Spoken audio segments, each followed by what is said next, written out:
temos tido o privilégio de estudar e nós estamos chegando na reta final dos 10 mandamentos. Hoje nós vamos estar vendo a respeito do 10º mandamento, né? Então nós estamos no último aqui, que é o de não cobiçarás.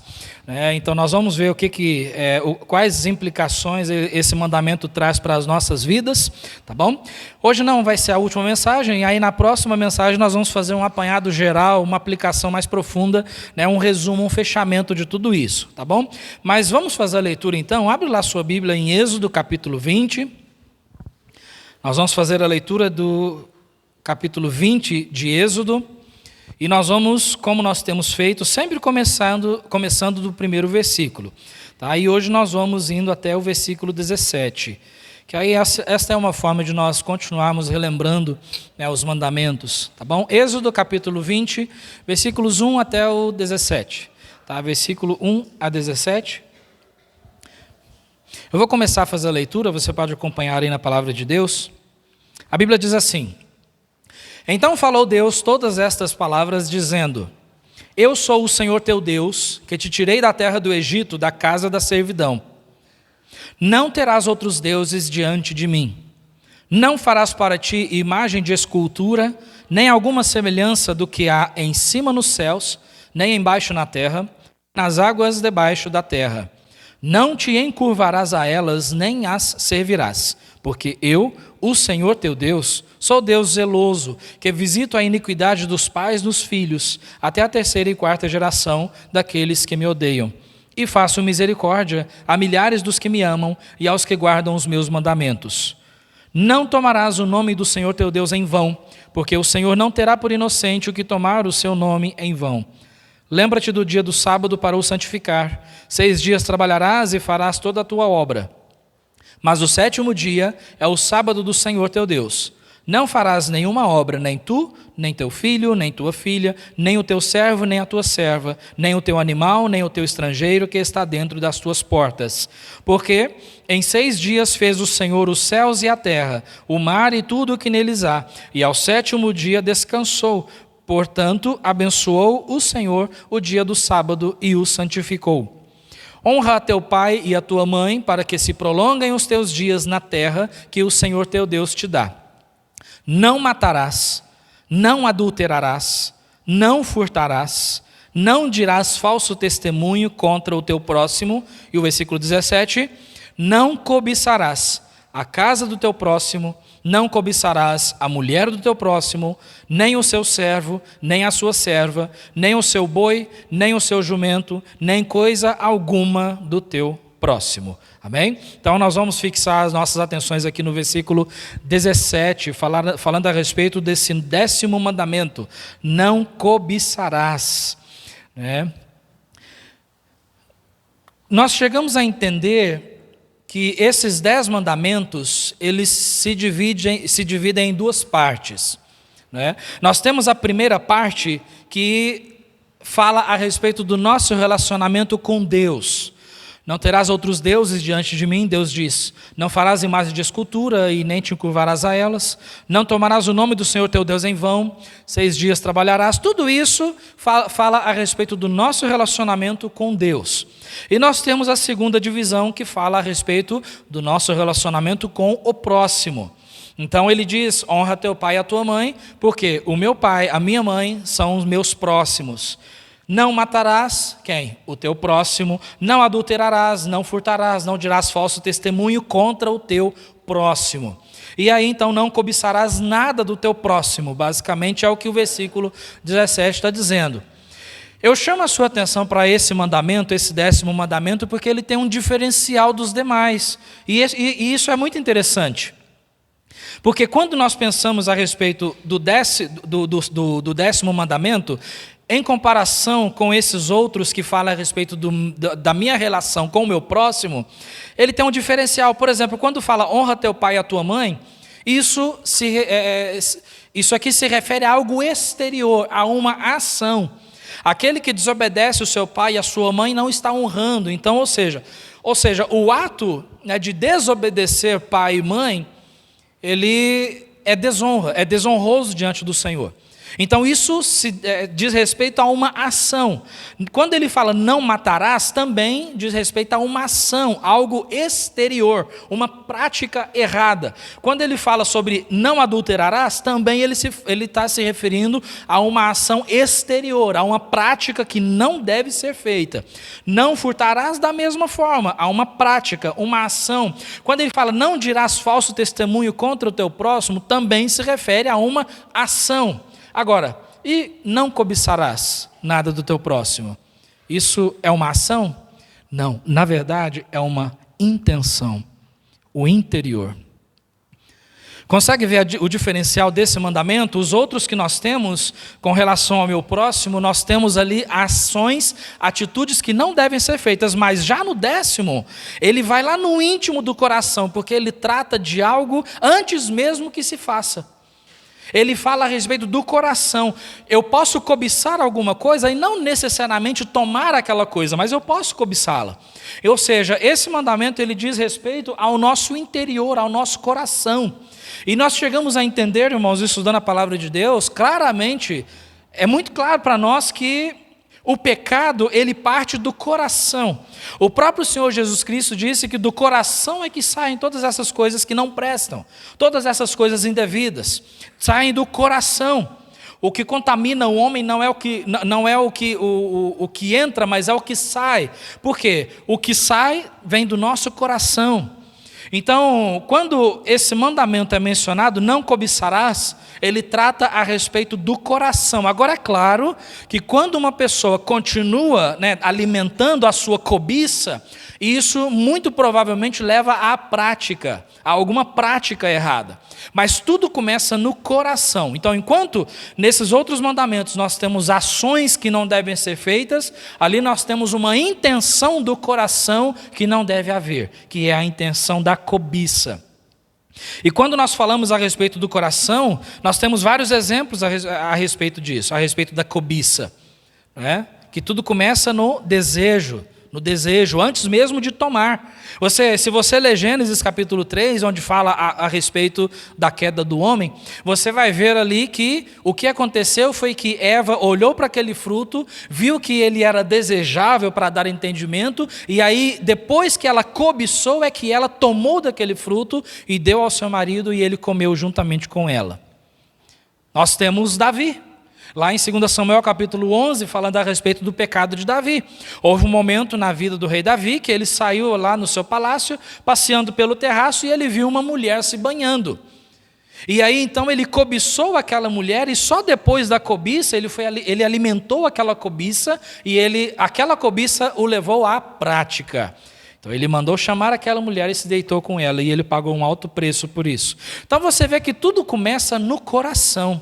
No nosso coração. Eu posso pecar contra você, você pode pecar contra mim, nós podemos pecar contra Deus até mesmo sem ações, mas somente com intenções. E é sobre isso que esse mandamento trata.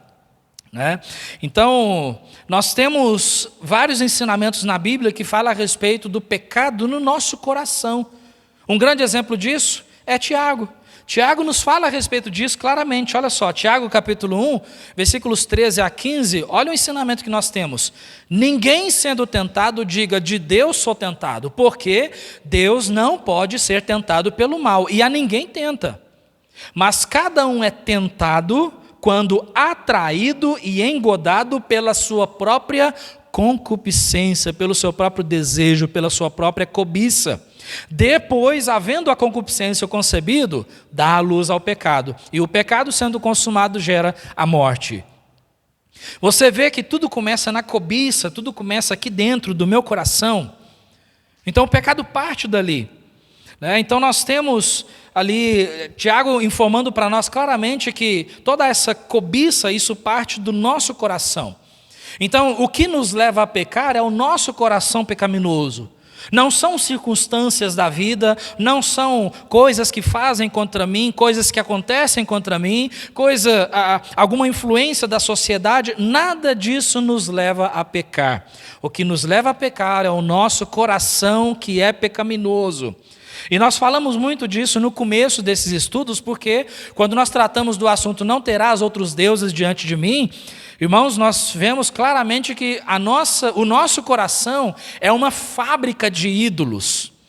O nosso coração, ele é experiente em fabricar ídolos. Quando se pensa a respeito de ídolos, nós não estamos nos referindo simplesmente a uma imagem de escultura que você se curva diante dela, o que também é errado. Mas qualquer outra coisa que nós colocamos como sendo mais importante do que Deus. Ou seja, qualquer coisa que nós cobiçamos. Então isso parte do nosso coração. Quando nós estudamos o versículo, quando nós lemos o versículo 17 e prestamos atenção em algumas coisas aqui, tem algumas informações que eu acho interessante aqui, porque ele disse: não cobiçarás a casa do teu próximo, não cobiçarás a mulher do teu próximo, nem o seu servo, nem a sua serva, nem o seu boi, nem o seu jumento, nem coisa alguma do teu próximo.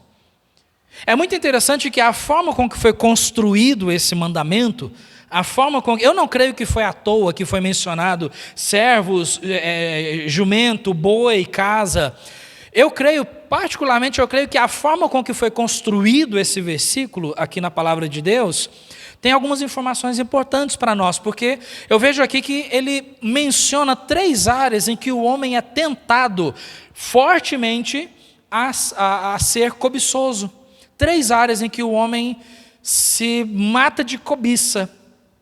Por exemplo, ele menciona ali a respeito de casa do teu próximo, o seu boi, o seu jumento. Isso são bens. Ou seja, não cobiçarás os bens do teu próximo. Irmãos, quantas vezes nós nos pegamos em cobiça pelas coisas que o mundo tem para oferecer? Quantos de nós... Agora entenda, não é errado desejarmos e nos empenharmos e trabalharmos para adquirir coisas necessárias para a nossa vida. O problema é quando a nossa felicidade e a nossa satisfação se baseiam nessas coisas que nós estamos querendo. Ou seja, puxa vida, eu só vou ser feliz se eu tiver aquela casa, se eu comprar uma casa própria, aí eu vou ser feliz. Eu só vou ser feliz se eu tiver um carro zero. Eu só vou ser feliz se eu tiver isso, se eu tiver aquilo. Se a nossa felicidade se baseia nessas coisas, em bens materiais, isso é pecado, isso é cobiça. Se a minha busca por bens materiais me atrapalha o relacionamento com o Senhor, isso é cobiça. Então ele menciona ali sobre casa, boi, jumento, tudo isso são bens. Uma outra coisa que ele menciona ali também é a respeito de não cobiçarás a mulher do teu próximo. Isso aqui se trata de imoralidade. Imoralidade. E creio eu que muito mais do que os bens, a imoralidade tem reinado nesse mundo. O desejo pela imoralidade, o desejo pelo adultério, o desejo pelo divórcio, o desejo de jovens para ter relacionamento físico antes do casamento. O desejo de tantas pessoas que, infelizmente, estão destruindo as suas próprias vidas, observando coisas que não devem na internet. Quantas pessoas estão amarradas hoje em dia na pornografia? Essa é uma área onde não somente homens, mas mulheres também têm sido extremamente tentados. É muita tentação nessa área da imoralidade. Estudos revelaram que, até tempos atrás, sempre pensava nessa área aqui como homens caindo, homens sendo tentados. Não, mulheres também. Estudos revelaram que muitas mulheres, elas reconhecem que estão caindo nessa imoralidade também, no mal da pornografia. É uma grande tentação na vida do ser humano. Mas uma outra também que ele menciona é o seu servo e a sua serva. Isso mostra, no contexto da época, quem tinha servo e serva eram pessoas de poder. Pessoas de poder. Naquela época se conhecia uma pessoa, o seu status, o seu poder, pela quantidade de servos que ele tinha. Se ele tinha muitos servos, é porque ele tinha muitos bens, ele tinha muitos afazeres, e aí então ele tinha muitos escravos. Por isso ele fala, não cobiçarás nem mesmo o servo do teu próximo. Isso mostra poder, status. É como se fosse um patrão hoje que tem uma grande empresa que tem inúmeros funcionários. Mas muito mais naquela época, porque esses funcionários eles não eram remunerados, claro, né? Eram escravos. Então, não cobiçarás. Então, ele diz ali algo que traz poder. E, irmãos, essa é uma grande área de cobiça. Porque quantas pessoas hoje em dia cobiçam poder, status? Eu gostaria de ser alguém na vida. Quantas pessoas não dizem assim, né? Eu estou estudando para ser alguém. Como se simplesmente uma pessoa que não tivesse um emprego que seja top de linha não fosse alguém. Não, eu quero ser alguém na vida. Quero ser alguém. Eu quero ter bens. Eu quero adquirir. Né? Eu quero ter status. Essa também é uma grande área de tentação, de cobiça. E o ser humano, ele tem demonstrado no seu coração que ele tem caído nessas áreas, nessas ciladas, né? Então, embora esse 10º mandamento faça parte daquela segunda parte em que menciona a respeito do meu relacionamento com o meu próximo, nós entendemos claramente que esse mandamento também, e principalmente, né, ele diz respeito ao meu relacionamento com Deus. Ao meu relacionamento com Deus, ou seja, quando cobiçamos alguma coisa do próximo, nós pecamos diretamente contra Deus.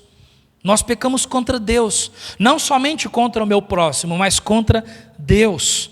Agora, por que nós pecamos diretamente contra Deus quando nós cobiçamos alguma coisa? Quando nós alimentamos a cobiça? Porque a cobiça, ela está ligada à insatisfação com Deus. Para pensar um pouco sobre isso. Filipenses 4, versículos 11 a 13, o apóstolo Paulo, inspirado pelo Espírito Santo, nos dá uma grande lição. Ele diz: não digo isto como por necessidade, porque já aprendi a contentar-me com o que tenho. Sei estar abatido, sei também ter abundância. Em toda maneira e em todas as coisas estou instruído, tanto a ter fartura como a ter fome, tanto a ter abundância como a padecer necessidade. E é então que ele diz: posso todas as coisas em Cristo que me fortalece. Esse versículo 13 é muito usado, é um versículo lindo, maravilhoso, mas pouquíssimas pessoas conhecem realmente o contexto desse versículo. Tudo posso em Cristo que me fortalece, quer dizer que eu posso todas as coisas. Não, não é isso. Quer dizer que você pode padecer necessidade com felicidade, com a sua satisfação em Deus. Por quê? Porque Cristo é que te fortalece, não as coisas desse mundo.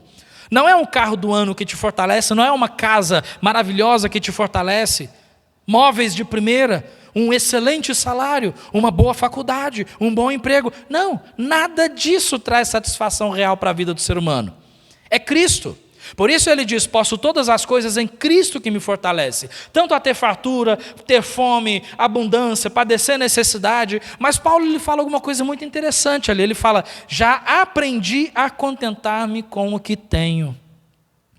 Porque ser contente com o que se tem é algo que se aprende. É um aprendizado. Todos nós precisamos aprender isso. E o Senhor, Ele usa a nossa condição financeira hoje para que nós possamos aprender essa lição. É uma lição muito importante. Você tem tudo aquilo que você desejaria ter com relação a bens? Não. Eu não tenho todas as coisas que eu gostaria de ter, mas eu preciso ser feliz com as coisas que eu tenho. Por quê? Porque isso é um aprendizado espiritual, é uma disciplina espiritual na vida do cristão. Aprender a ser contente com aquilo que se tem. Por isso que a cobiça, ela está intimamente ligada à insatisfação para com Deus. Ou seja, a pessoa não é satisfeita com aquilo que Deus lhe deu, com aquilo que Deus lhe permitiu. Ele não é satisfeito com a condição social que Deus lhe permitiu, com o poder aquisitivo em que Deus lhe permitiu. Ele não é satisfeito com isso. E por causa disso, muitas pessoas cobiçam o status social, o poder aquisitivo de outrem. Quando muitas pessoas olham as vidas das celebridades, né? Puxa vida, quantas viagens aquela pessoa faz, quantos bens aquela pessoa tem. Ai, se eu pudesse, né? Quantas vezes nós caímos nesse laço? Isso mostra uma insatisfação. Também, a cobiça ela está ligada à idolatria, sabia? No versículo 3 aí nós temos o primeiro mandamento: não terás outros deuses diante de mim. Está ligado com a idolatria. Cobiçar é o mesmo que colocar outras coisas como o objeto da sua adoração. Eu não serei feliz se eu não tiver aquilo. Então eu preciso me empenhar, me matar de trabalhar, eu preciso, porque eu não vou ser nada se eu não tiver aquele bem, se eu não tiver aquela casa, se eu não tiver aquele carro, se eu não tiver aquela moto, se eu não tiver aquela bicicleta, eu não vou descansar até comprar. E aí a pessoa coloca toda a sua adoração, que deveria ser destinada ao Senhor, naquele objeto. Toda a sua adoração, todo o seu empenho, todo o seu desejo, que deveria ser colocado no Senhor, é colocado naquele bem. Cobiçar, a cobiça está ligada à inveja. A inveja. Eu mencionei a respeito de olhar a vida de famosos e pessoas olhem aquelas revistas e ver aquelas casas maravilhosas e aquelas vidas de luxo. Alguém na Bíblia quase caiu nesse laço. Vamos fazer a leitura desse salmo, eu acho tão maravilhoso, Salmo 73. Salmo 73.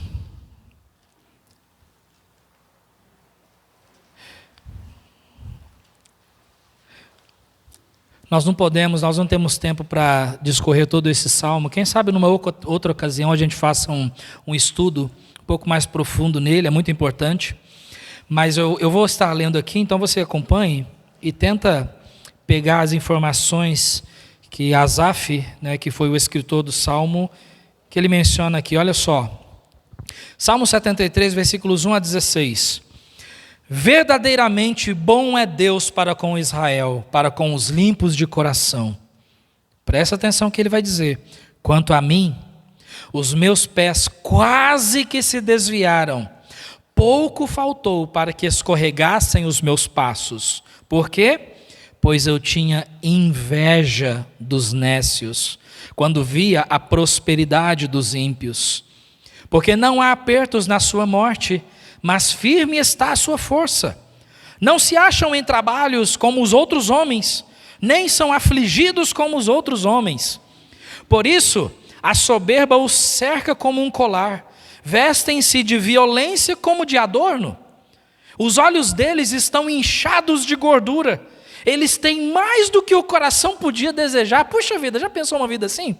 Eles têm mais do que o coração podia desejar. São corrompidos e tratam maliciosamente de opressão, falam arrogantemente, põem as suas bocas contra os céus e as suas línguas andam pela terra. Por isso, o povo dele volta aqui e águas de copo cheio se lhes espremem. E eles dizem, como o sabe Deus? Há conhecimento no Altíssimo? Eis que estes são ímpios e prosperam no mundo, aumentam em riquezas. Na verdade, olha só a conclusão errada que ele estava chegando. Na verdade, que em vão tenho purificado o meu coração e lavei as minhas mãos na inocência, pois todo o dia tenho sido afligido e castigado cada manhã. Se eu dissesse, falarei assim, eis que ofenderia a geração de teus filhos. Quando pensava em entender isto, foi para mim muito doloroso.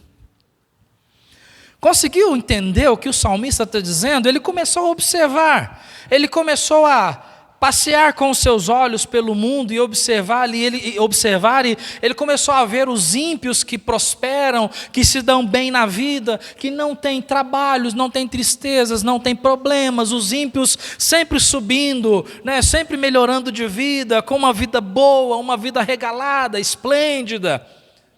E ele diz, em vão tenho purificado o meu coração. Em outras palavras, seria como se ele dissesse assim, ué, Senhor, os ímpios prosperam e eu estou servindo ao Senhor em vão, eu não prospero, cadê a minha prosperidade?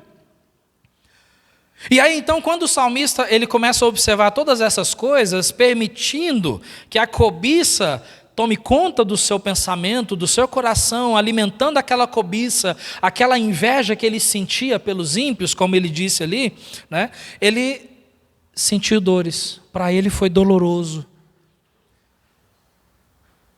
para ele foi doloroso. E é o que acontece com aquele que se dá a cobiça. Porque ele não tem satisfação, não tem alegria. Ele não tem alegria naquilo que Deus lhe deu. Então a cobiça ela está intimamente ligada à inveja. Nós olhamos casas dos outros, carros dos outros, trabalhos dos outros, dinheiro dos outros, poder, status e... Puxa vida, como eu queria ter aquela vida. Como eu queria. Ai, aquela pessoa ali, puxa vida, ele deve ter uma vida tão tranquila. Será? Será? Depois nós vamos voltar nesse salmo para olhar mais alguma coisa nele, tá bom? Mas olha só, a cobiça, ela está ligada à avareza. Está ligada à avareza. 1 Timóteo capítulo 6, versículos 7 a 11, ele diz assim: porque nada trouxemos para este mundo, e manifesto é que nada poderemos levar dele. Tendo, porém, sustento e com o que nos cobrirmos, estejamos com isso contentes. Mas os que querem ser ricos caem em tentação e laço, e em muitas concupiscências loucas e nocivas, algo que faz mal, que submergem os homens na perdição e ruína. E ele continua dizendo: porque o amor ao dinheiro é a raiz de toda espécie de males. Não o dinheiro, o amor ao dinheiro é a raiz de toda espécie de males. E nessa cobiça, alguns se desviaram da fé e se traspassaram a si mesmos com muitas dores. Mas tu, ó homem de Deus, foge dessas coisas e segue a justiça, a piedade, a fé, o amor, a paciência, a mansidão. Foge dessas coisas. Está ligado com a avareza porque colocamos os olhos nas coisas desse mundo e isso nos faz avarentos. Isso faz de nós avarentos. Sempre queremos mais, nunca estamos satisfeitos. Nunca estamos satisfeitos. E isso, queridos, atrapalha diretamente o seu relacionamento com Deus e com a obra de Deus. Sempre esse desejo de sempre querer mais, ele vai me impedir de ofertar a Deus. Ele me impede de dizimar a Deus. Ele me impede de ajudar até mesmo os irmãos que estão em necessidade. Ele me impede de ajudar os missionários que precisam de ofertas para poder se manter no campo. Ele me impede de ajudar até mesmo a minha família. Quantas pessoas querem tanto dinheiro, que até mesmo a própria família passa necessidade. Quantos maridos são tão atraídos e atraídos pelo dinheiro que as suas esposas passam necessidade. As esposas precisam de uma roupa, uma lingerie, alguma coisa, mas não, errado. Por quê? Porque quanto mais melhor. Não, mas já tem tanto no banco. Não, mas quanto mais melhor. E aí a avareza. A avareza. Então está diretamente ligado com a avareza. Pessoas que ficam presas nos negócios dessa vida, sempre pensando que aquele dinheiro que poderia investir ou na obra do Senhor, ou na família, ou nos filhos, ou em alguma coisa assim, ou para ajudar algum irmão, não, vai que esse dinheiro faça falta. A pessoa se torna avarento por causa da cobiça. A cobiça, ela está também ligada à soberba. Romanos 12,16 diz: sede unânimes entre vós, não ambicioneis coisas altas, mas acomodai-vos às humildes. Não sejais sábios em vós mesmos, não ambicioneis coisas altas, não cobice coisas altas. A soberba, a cobiça, ela está ligada também à falta de fé. Filipenses 4,19, versículo maravilhoso. O meu Deus, segundo as suas riquezas, suprirá todas as vossas necessidades em glória por Cristo Jesus. Isso é fé. É fé. Isso é fé. Então, pessoa que se alimenta a sua cobiça, ela não crê que Deus irá suprir as suas necessidades. E o Senhor, Ele supre as nossas necessidades, amém ou não? Ele supre. Sempre, se somos fiéis a Ele, Ele sempre nos supre, irmãos. Poderíamos ficar aqui horas e horas contando experiências, trocando experiências, bênçãos de como Deus supriu as nossas necessidades, porque o Senhor supre.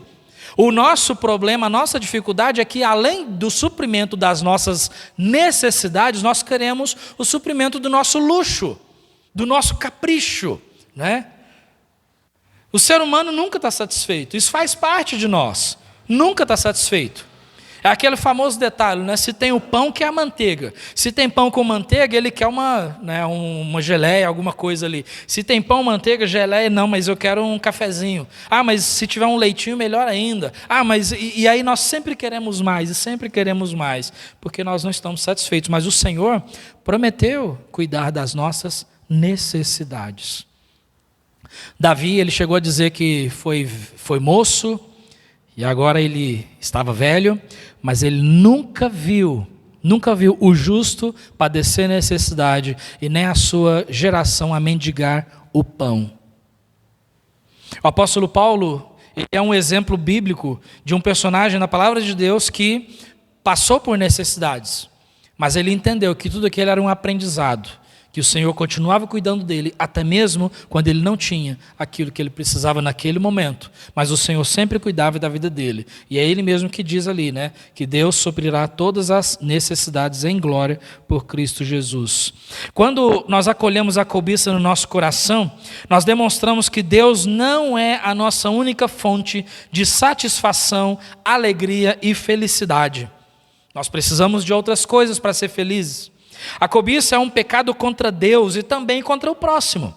A cobiça nos impede de nos alegrarmos com os que se alegram, como diz Romanos 12, 15. Alegrai-vos com os que se alegram. A cobiça nos impede isso. Por quê? Porque, afinal de contas, a alegria do próximo passa a ser a minha tristeza. Aquele que se entrega à cobiça, ele não fica feliz quando o outro está feliz, ele fica triste. Puxa vida, mas ele conseguiu, por que eu não? Deus deu para ele, por que Deus não dá para mim? Ah, ele conseguiu, ai, como eu queria. Então, ao invés de ficar feliz e se alegrar com a felicidade do outro, aquele que se entrega à cobiça, ele sente tristeza. Como que você e eu nos sentimos quando alguém teve condições de repente fazer aquela viagem dos nossos sonhos, que nós nunca podemos fazer, mas alguém teve condições de fazer aquela viagem? Como que nós nos sentimos? Como que você se sente quando alguém compra aquele carro que você sempre quis, mas não teve condições ainda para comprar? Como que você se sente quando alguém compra aquela casa do tipo que você queria, mas você não teve ainda condições para comprar a sua casa própria? Como que você se sente quando o seu colega de trabalho recebe uma promoção ou um aumento de salário e você não? Isso nos mostra claramente, irmãos, a cobiça do nosso coração. Tiramos os olhos do Senhor e nós começamos a olhar para as circunstâncias, e isso nos faz cobiçar. Isso nos faz cobiçar. Nós precisamos lutar contra a cobiça. Continuando o Salmo 73. Salmo 73, viu até onde nós paramos? O salmista, ele ficou... Foi doloroso para ele pensar tudo aquilo, vendo o ímpio crescer e o ímpio se desenvolver e o ímpio progredir, né, na vida. Mas aí então o salmista, ele já começa dizendo assim, no versículo 17, continuação de onde paramos. Ele disse, né, versículo 16, quando eu pensava em entender isto, foi para mim muito doloroso. Agora tem uma quebra de pensamento. Agora o Senhor faz uma obra no coração dele. Até que, versículo 17, até que entrei no santuário de Deus, então entendi eu o fim deles. Quem são esses eles? Os ímpios, aqueles os quais ele estava observando que estavam progredindo nesse mundo. Ele disse, até que entrei no santuário de Deus, ou seja, na presença de Deus.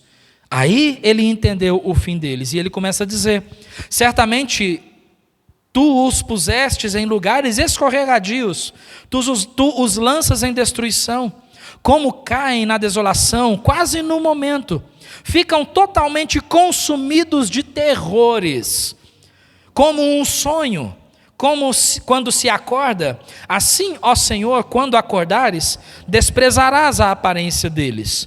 Assim o meu coração se azedou e sinto picadas nos meus rins. Assim me embruteci e nada sabia. Fiquei como um animal perante ti. Todavia estou de contínuo contigo. Tu me sustentaste pela minha mão direita. Guiar-me-ás com o teu conselho e depois me receberás na glória. Olha só, irmãos, quem tenho eu no céu, senão a ti? E na terra não há quem eu deseje além de ti. A minha carne e o meu coração desfalecem, mas Deus é a fortaleza do meu coração e a minha porção para sempre. Olha que mudança de quadro. Quem é esse agora? É o mesmo Asaf que escreveu, que estava observando os ímpios e toda aquela prosperidade daqueles que não têm Deus, que não queriam saber nada de Deus, que blasfemavam do nome de Deus. Mas ele entrou na presença do Senhor, buscou o entendimento de Deus, e aí ele entendeu o fim deles. Eles andam por caminhos escorregadios, o Senhor trará juízo sobre eles. E aí então ele chega a dizer essas últimas declarações maravilhosas que nós lemos: quem tem eu no céu senão a ti? Na terra não há quem eu deseje além de ti. Ou seja, poderíamos até mesmo dizer assim: e na terra não há outra coisa que eu cobice, que eu deseje além do Senhor. Eu quero o Senhor. As outras coisas desse mundo, as coisas que eu tenho cobiçado, essas vidas ímpias, não. Eu quero o Senhor, o Senhor. Irmãos, isso é maravilhoso porque o Salmo 16, olha o que diz ali: far-me-ás ver a vereda da vida, na tua presença há fartura de alegrias, à tua mão direita há delícias perpetualmente. Por que nós vamos querer cobiçar as coisas desse mundo, se a nossa felicidade, alegria, a nossa delícia está no Senhor, na presença de Deus, em conhecer o Senhor Jesus como o único Salvador? Não tem porquê. Está vendo, irmãos, o que nós devemos fazer na nossa luta contra a cobiça?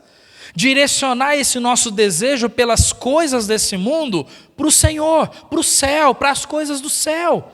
Olhar para cima. Um outro salmo maravilhoso, eu gosto muito desse salmo. Salmo 63.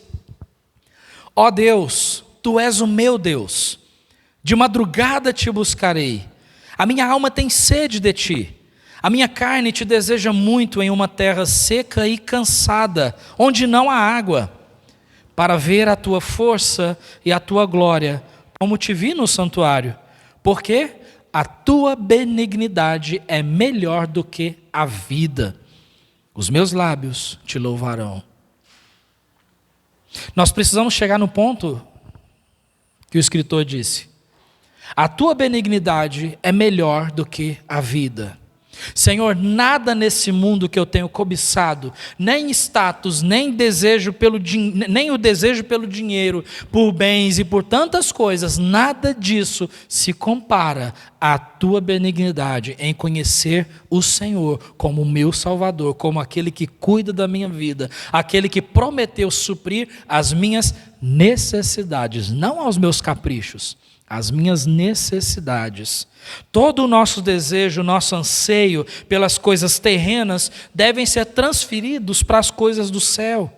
Deus deve ser a nossa única fonte de alegria, a única fonte de alegria, de satisfação na vida. Nós precisamos chegar a entender, irmãos, que nós não precisamos de absolutamente nada desse mundo para sermos felizes junto com o Senhor. Nada. A minha felicidade não depende nem mesmo, não fica chocado com isso não, mas a minha felicidade não depende nem mesmo da minha esposa. Eu espero que não e eu creio que não. Mas se um dia a minha esposa me abandona, e eu creio que não vai acontecer, mas se um dia ela me abandona, eu ainda assim consigo ser feliz com o meu Senhor. Porque o meu Senhor não me abandona. Se os meus amigos me abandonam, se a minha família me abandona, se tudo à minha volta me abandona, se eu for abandonado por tudo e por todos, o Senhor ainda está comigo. E eu não preciso de absolutamente nada para ser feliz, a não ser o Senhor. Agora é claro, o Senhor tem nos dado cônjuges, tem nos dado famílias, tem nos dado tantas coisas a mais, além da presença dEle. E nós somos extremamente felizes por isso, amém? Nós somos abençoados, irmãos. Somos o povo mais abençoado do mundo. Por isso, Conforme disse o 10º mandamento, não cobice nada do teu próximo. Nada. Não vale a pena. Existem coisas que desejamos e que não são ilícitas. São justas. Não são erradas. Ter um casamento, ter uma família, ter um bom emprego, ter dinheiro suficiente para adquirir algumas coisas necessárias, como casa, carro, ter uma boa saúde e etc. Nada disso é errado. Não é errado. Essas coisas se tornam erradas quando elas passam a ser o objeto da nossa satisfação e felicidade. Aí elas se tornam erradas. O pecado começa quando alguma outra coisa que não seja Deus passa a ser o objetivo da minha alegria. Ou seja, eu não posso ser feliz se eu não tiver aquilo. Aí se torna pecado, e isso é cobiça. Você vê, infelizmente, a cobiça, eu creio que a cobiça faz parte da realidade da nossa vida. É uma realidade na nossa vida. Eu não sei o que você deseja na vida. Eu sei os meus desejos. Mas se Deus ainda não lhe deu aquilo que você deseja, é porque não é a hora. E se Deus nunca lhe der aquilo que você deseja, é porque você não precisa daquilo. Sabe qual é a maior necessidade do ser humano? Não são as coisas desse mundo, não são pessoas, não é um casamento, não é nada disso. A maior necessidade do ser humano é Jesus. Jesus Cristo é a maior necessidade do ser humano. E a pergunta que eu queria fazer para cada um aqui: você tem Jesus? Ou ainda tem olhado para as coisas desse mundo? Você tem Jesus, mas está olhando as coisas desse mundo? Então a pergunta importante para essa noite é: você tem Jesus? Se você tem Jesus, você tem absolutamente tudo. Por outro lado, quem não tem Jesus, não tem nada. Amém?